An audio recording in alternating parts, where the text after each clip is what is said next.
is crucial for the Global Compact, our strategy responsible business together within the region. Donc, en fait, vu de sa taille, de sa population, de son marché, dans les stratégies de Global Impact, de faire... With every challenge comes an opportunity, and the DRC is a nation with both challenges, but also great opportunities as well.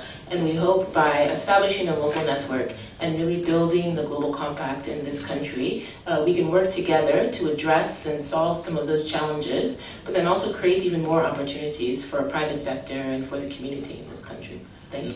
Nous croyons que chaque... Rapport bien sûr avec le rôle que jouent les Pays-Bas dans le lancement de ces réseaux en République démocratique du Congo. Vous voulez donner un petit éclairage? Très bien. Mettre en place un réseau local, donc je pense que c'est quelque chose de bien pour le développement de notre pays.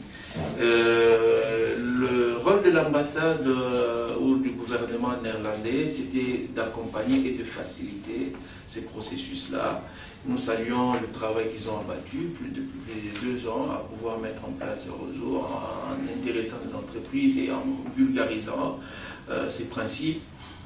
Nous souhaitons même qu'ils puissent accompagner, comme les autres organisations aussi qui peuvent vouloir accompagner, parce qu'il s'agit d'un aspect qui est déjà mis en place, qui est opérationnel avec ces entreprises qui ont adhéré.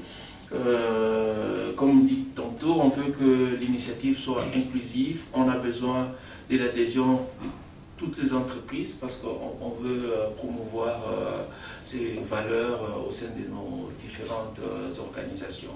Donc le rôle de l'ambassade a été de facilitation, d'accompagnement, et nous saluons surtout le travail de l'équipe de l'ambassade qui a travaillé vraiment avec détermination pour soutenir cette initiative. Voilà. D'autres questions? Part of the question, again, because the Global Compact is an inclusive organization, the requirements to join and the process to join is quite simple. Really, a company simply needs to make the commitment to adhere to the 10 principles, but also implement the 10 principles as well, and then document that implementation through an annual public and transparent reporting process. So it's truly the commitment to be a responsible business by following the 10 principles and also implementing the 10 principles through your strategy and processes that will start your process in engaging and joining the Global Compact. En fait, étant donné que les adhésions sont tout simples, il s'agit d'un engagement dans les 10 principes et puis respecter, mettre en œuvre ces principes. Ensuite, These companies to join because they have a local contact point here that they can speak to and begin the joining process. donc à présent qu'il y a un réseau local, d'encourager les échanges entre ce qui se passe en RDC dans votre secteur respectif et ce qui se passe dans d'autres pays, dans le même secteur. Et cela encourage de pouvoir tirer les meilleures pratiques commerciales responsables, et l'échange ne peut que nous enrichir tous au niveau du secteur privé. Rejoindre le réseau local Global Compact nous permet d'avoir une crédibilité supplémentaire par rapport à nos activités que nous faisons déjà avec beaucoup de sérieux et la responsabilité que nous y accordons. Non seulement il y a également, c'est vrai, des opportunités d'affaires, mais il y a aussi un échange dans le renforcement de capacités de nos équipes, de certaines thématiques que nous souhaitons aborder, mais c'est toujours pour pouvoir apporter l'excellence dans le travail que nous faisons. Je veux laisser la parole à Monsieur Célestin, s'il peut ajouter quelque chose. Oui, je pense que Madame a si bien dit, en termes de visibilité, oui, ça donne une visibilité internationale. En plus, moi j'ajouterais que c'est quand même un réseau qui met en relation. Donc c'est un réseau de contact. Pour les PME, les petites et moyennes entreprises, elles peuvent aussi adhérer à ce réseau. Et de plus en plus, les entreprises ou les bailleurs de fonds, les différents acteurs dans les mondes de finances exigent que les principes soient implémentés. Pour une PME qui se veut prospère, qui se veut évoluer, se développer, elle doit intégrer ces principes qui ne sont pas des principes qu'on a inventés, ils sont des principes universels de la bonne gouvernance. Je pense que ça présente énormément d'avantages. Donc, pour les bailleurs de fonds, ça peut vous permettre d'élever des fonds parce que vous êtes simplement compliant. Si je prends aujourd'hui, on a assisté à la COP 21, la COP 21 en France. Il y a les fonds verts qui sont disponibles et la RDC est dans le viseur de plusieurs bailleurs de fonds. Ceux qui peuvent en jouir, c'est simplement les entreprises qui sont dans le respect des normes classiques et qui ont implémenté certaines valeurs de bonne gouvernance. Voilà, comme nous avons encore 5 minutes pour terminer, quel est le vœu que vous exprimez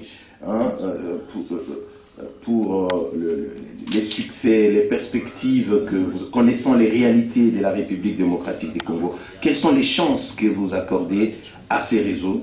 Parce que apparemment c'est un réseau qui vient vraiment, qui tombe à point d'avoir un carnet d'adresses, de montrer qu'elles sont aussi au diapason d'autres entreprises à travers le monde et qu'elles peuvent gérer correctement en respectant les normes des Nations Unies dans les affaires. Alors, j'aimerais vous poser cette question à toi pour que vous puissiez nous faire rêver un tout petit peu, parce que vous démarrez sous un chapeau de roue. Demain, c'est le Premier ministre qui vient lancer le réseau, et là, en tout cas, toutes les bonnes choses sont déjà programmées. Alors, nous aimerions avoir le vœu qui vous anime maintenant.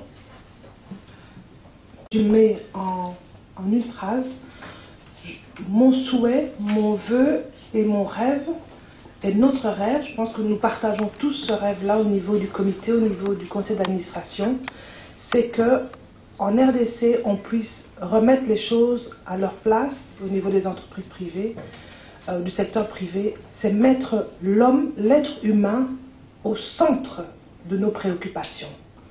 Et que l'homme soit le noyau sur lequel nos activités gravitent. L'intérêt de l'homme avant toute chose. Donc c'est cela, à mon avis, le point focal sur lequel nous souhaitons centraliser nos efforts. Nous ne voulons pas mettre nos efforts sur des valeurs vaines, mais sur des valeurs dures, des valeurs vraies, des valeurs sûres. C'est l'homme avant tout, l'intérêt de l'homme passe avant toute chose. Monsieur Célestin. Développement durable, oui. Nous voulons promouvoir le développement durable dans notre pays.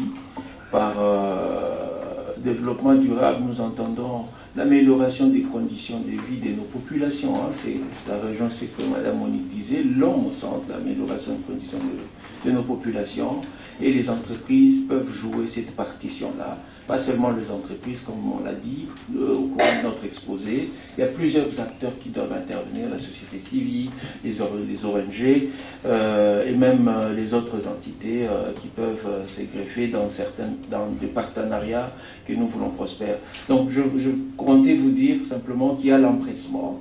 Nous recevons des coups de fil déjà des entreprises qui veulent adhérer, qui ont compris déjà l'initiative, qui ont lu, donc nous les encourageons à nous rejoindre. Donc demain, ça serait le lancement. Nous serons heureux de les voir se joindre à cette initiative. Madame Kiruka, vu de New York, quel est le vœu que vous émettez?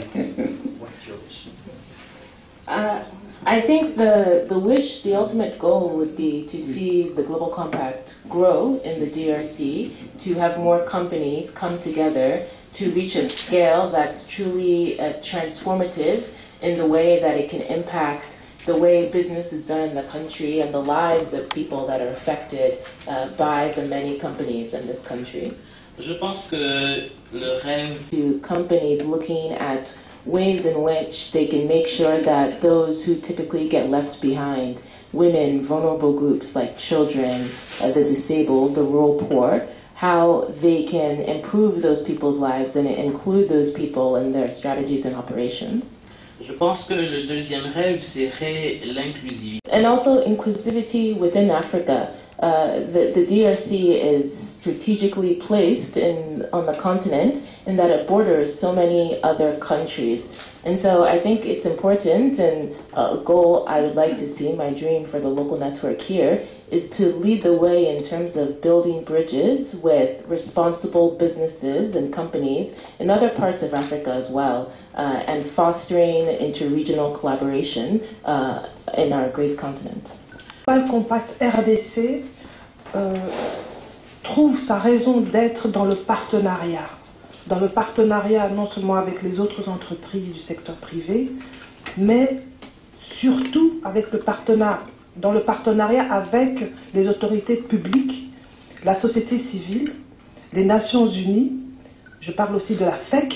Donc le partenariat sera le ciment qui va consolider l'édifice de Global Compact RDC. Sans le partenariat, il sera difficile de faire des bonds en avant. Nous savons que notre gouvernement fournit beaucoup d'efforts pour pouvoir développer le pays, développer l'économie de notre pays dans les objectifs durables. D'ailleurs, nous avons signé les objectifs de développement durable en 2015. La RDC est signataire, mais je pense que lorsque le secteur privé vient prêter main forte à cette initiative tellement louable que le gouvernement a déjà pris, je pense que les synergies de tous ces partenaires vont être différents, vont avoir une autre dimension. Donc oui, nous avons besoin du partenariat avec les institutions publiques de notre pays, avec le gouvernement, et c'est, je pense, une des raisons pour laquelle le chef du gouvernement viendra demain faire une adresse lors du lancement officiel du réseau Global Compact RDC. Merci, il ne nous reste plus qu'à vous.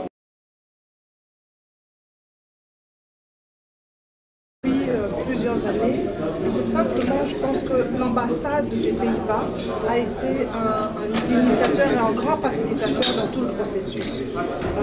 Le choix de la RDC, je pense que le Congo est un pays important en Afrique et qui regorge de plusieurs ressources. Et lorsque l'ambassade a proposé aux entreprises du secteur privé de rejoindre l'initiative, plusieurs sociétés ont souscrit et voilà, nous avons poussé et travaillé pour que réellement, vu l'importance de la raison d'être de ce réseau, nous avons poussé, mis toutes les énergies en place pour que cette initiative voit le jour et puisse être lancée officiellement, donc ça sera demain. Et un message à l'endroit des entreprises congolaises. Oui, j'invite, en tant que responsable du réseau local Global Compact, j'invite toutes les entreprises privées, la société civile, ainsi que les institutions publiques de soutenir l'initiative et de rejoindre l'initiative, parce que, comme je l'ai dit tout à l'heure, nous souhaitons recadrer, mettre les choses à leur place et mettre l'homme au centre de cette initiative. Donc, œuvrer pour que l'homme, l'être humain, soit réellement protégé. Nous travaillons sur les 4 axes qui sont la protection du travail, l'environnement du travail, la protection de l'environnement, entre parenthèses, notre pays a la deuxième plus grande forêt de la planète, donc il y a lieu de la protéger, de mettre l'accent dessus. Nous avons un 3e axe qui est la lutte contre la corruption et la protection des droits de l'homme. Donc en général, nous souhaitons mettre l'homme au centre des initiatives et travailler pour que les entreprises du secteur privé soutiennent également ce que le pouvoir public a déjà réalisé. Et je pense que d'amont en aval, si ensemble nous mettons les synergies ensemble, il y a des chances que le Congo soit vraiment un pays extraordinaire où il fait bon investir, où le développement économique sera perçu de tous les ans. Alors, quelles sont les garanties mieux? Garanties, je pense que soi-même, nous sommes la première garantie. C'est une initiative où les sociétés vont souscrire, donc il y a un engagement qui vient de l'entreprise.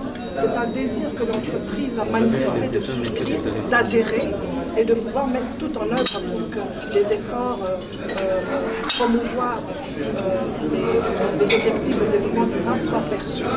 Ensuite, chaque année, chaque entreprise fera un rapport de la manière dont elle avance. Les rapports seront envoyés à New York auprès des Nations Unies.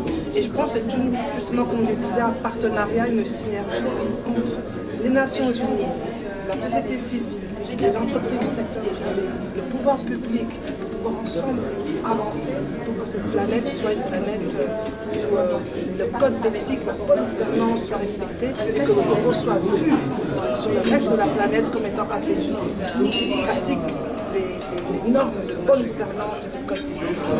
Merci.